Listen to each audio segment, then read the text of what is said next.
Más dilación, vamos ya con la primera entrevista porque nos hemos alargado un poquillo, así que vamos a saludar ya a Javier Esguevillas, experto en relaciones internacionales y profesor universitario. Muy buenas tardes. Muy buenas tardes y feliz año a todos y a todas. Bueno, feliz año a ti también, Javier. Estábamos contando antes esta reacción y amenaza del primer ministro eslovaco, de Robert Fico, que decía a Ucrania, les acusa de sabotear su economía por paralizar el tránsito de gas ruso que pasaba por Ucrania. Decía que es al final un ataque contra la economía eslovaca, pero sobre todo contra la de la Unión Europea. ¿Tú cómo ves este corte del suministro de gas por parte de Zelensky? Bueno, yo lo que creo es que primero todo el mundo, posiblemente en Europa, se ha dado cuenta hoy que después de tanto tiempo de guerra resulta que el gas ruso pasa por territorio ucranio, por Gazprom como compañía emisora, hasta Europa, hasta la Unión Europea. Por tanto, me imagino que los ciudadanos estarán sorprendidos de que tanto conflicto, tanta guerra y luego los negocios se seguían produciendo. Y claro que es que afecta a la economía de los países de Centro Europa más que a los del sur de Europa posiblemente, porque tenemos otros tipos de fuentes de donde conseguir el gas, pero en Eslovaquia, en Eslovenia, en Austria, en Alemania, en Polonia, por supuesto que ven con temor este corto del suministro de gas. El este de Europa van a sufrir ahora, sobre todo, no la llegada, ya estamos en pleno invierno. ¿Crees que ahora mismo sufrirán más económicamente, sobre todo?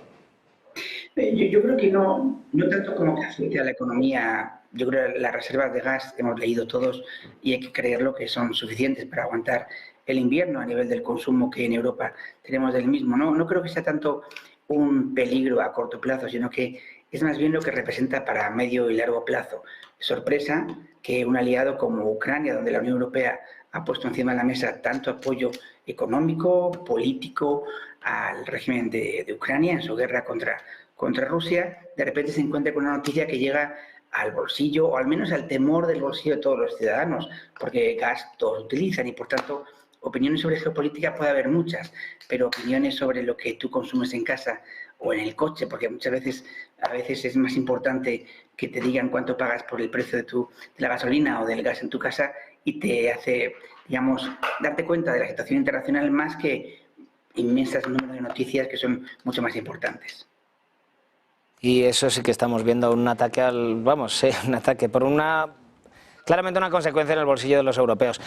Otro tema de la jornada, una delegación siria visita de Arabia Saudí en su primer viaje al exterior desde el derrocamiento de Assad. ¿Cómo ves los acercamientos entre este gobierno temporal, HTS, en Siria y otros países? Salvando las dudas que podemos tener, porque realmente nadie conocía mucho del nuevo gobierno de Siria hasta que han llegado al poder, y obviamente hay cierto optimismo y esperanza porque, como siempre digo, peor que estaban antes es muy complicado estar, y ahora surgir o conocer lo que significaba el régimen anterior para el pueblo sirio y para la geopolítica de la zona, sin duda nos hace tener optimismo de cara a estos nuevos líderes, que sin duda, primero, todos pensamos, y creo que no estamos muy equivocados, que llegaron a ganar y al poder con el apoyo, de alguna manera, desde Estados Unidos, de Israel, de Rusia, de Turquía, como hemos estado viendo. Todos dicen que Irán no, obviamente, por razones también muy obvias al respecto. Y el papel de Saudi Arabia, como siempre, es un poder en la sombra muy poderoso. Manda mucho más de lo que la gente puede pensar, porque no sale en las noticias, no sale en los conflictos, no está en guerra, en teoría, con nadie, pero manda mucho porque tiene mucho dinero y porque tiene mucho poder religioso en la zona y porque tiene contactos secretos y no tan secretos, pues no solo con Israel, sino con muchos países de la zona, que hace que el nuevo régimen de Siria, si quiere triunfar y quiere consolidarse, que es lo que parece que quieren hacer, tenga que hablar también con Saudi Arabia y acabar haciéndolo con Irán también, seguramente, porque creo que en esa línea va el nuevo régimen. Esperemos que no estemos equivocados. La importancia de Arabia Saudí en la zona y en el conflicto. Esperas también, al final hay muchos actores, ¿no?, en el conflicto sirio, o no en el conflicto, perdón, en el momento actual, en el momentum sirio. Hay muchísimos actores, tenemos pues a Estados Unidos, tenemos a Rusia también por otro lado, Eso pues como más lejos, pero también cerca tenemos a Turquía, tenemos a Arabia Saudí, Irán, estabas diciendo. Dentro de este batiburrillo, ¿quién crees que tendrá más importancia entre estas grandes potencias? Yo creo que Turquía, porque ahí el gran problema que yo creo a corto plazo es qué va a pasar con los kurdos.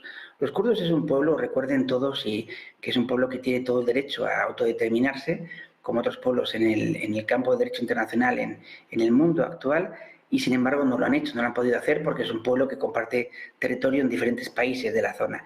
Y Turquía tiene un interés extremo en controlar la parte, digamos, kurda del norte de Siria y la que linda con su país, etcétera. Por tanto, yo creo que Turquía, que ya habíamos visto que amenazó con entrar incluso militarmente a atacar a las milicias kurdas hace una semana y media, creo que el papel de Turquía va a ser fundamental.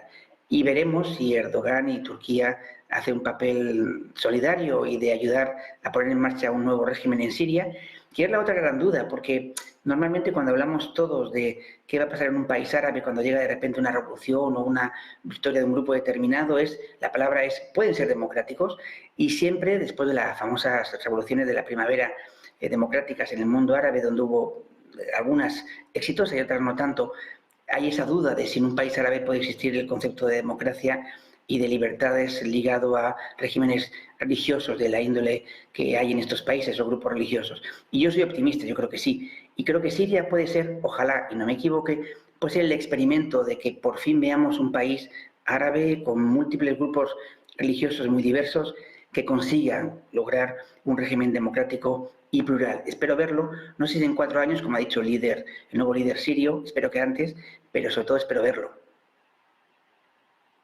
Vale, ya para terminar, ¿qué nos puedes decir? Hemos ido conociendo hoy una serie de informaciones sobre ese ataque terrorista, ya definido como terrorista por parte del FBI en Nueva Orleans. Dicen que no hay relación o que no hay relación aparente con la otra explosión del Cybertruck. Entonces, centrándonos en el atentado de Nueva Orleans, ¿qué nos puedes contar de este tema?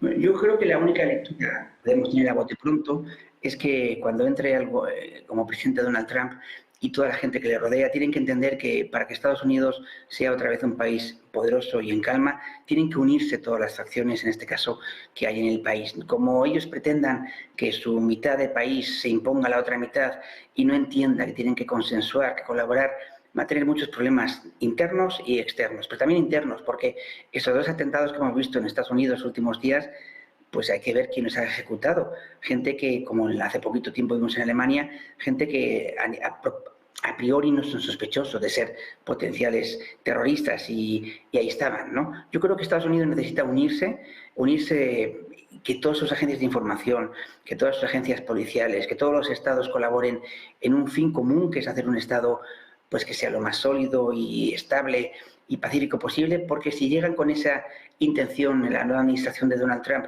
de que ellos saben más que nadie sin contar con jueces o con otros instrumentos que están del lado, digamos, demócrata, van a poder controlar el país y tenerlo en paz, creo que se van a equivocar. Por eso yo creo que como único bien positivo de esta terrible acción de estos 2 días, estos 2 atentados, es que espero que la nueva administración de Donald Trump entienda que tiene que conseguir un país unido y unir a todas las facciones políticas del país.